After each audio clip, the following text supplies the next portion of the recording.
إن تأخير الزواج للفتيات وهن في سن الشباب وما فيهن من الغريزة من حب الزواج ومن حب الاستمتاع قد يحمل الفتاة على التعلق بالشباب أو بالشابات عن طريق العشق والغرام. فكم يذكر في مدارس البنات وفي مجمعات البنات من تعلق بعضهن ببعض بالعشق والغرام، حتى ربما يكتفي بعضهن ببعض من شدة الحاجة.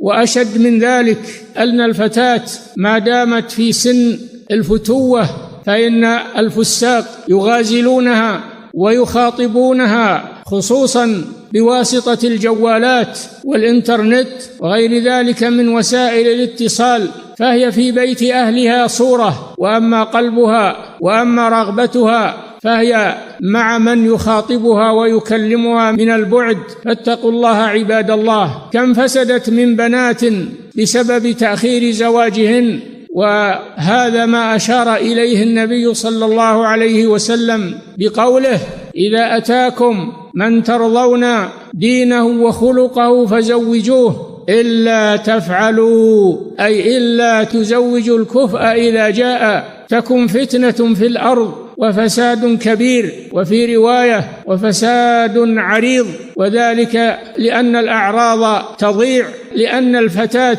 لا بد لها من زوج، لا بد من تنفيذ ما فيها من الرغبة إلى الرجال، إما عن طريق الحلال وإما عن طريق الحرام. فإذا فاتها الحلال صارت عرضة لالتماس الحرام، لا سيما والمغريات كما تعلمون في وسائل الإعلام وفي وسائل الاتصالات وفي الاختلاط بين الفتيات في المدارس وغيرها. فإن ما يذكر عن تجمعات الفتيات يندى له الجبين مما يجري بينهن من الفتنة والشرور، وما يلقى إليهن من قبل السفهاء، ما يلقى إليهن من الاتصالات والخطابات والأشرطة وغير ذلك. أنتم غافلون عن بناتكم، لا تدرون ماذا يحصل لهن.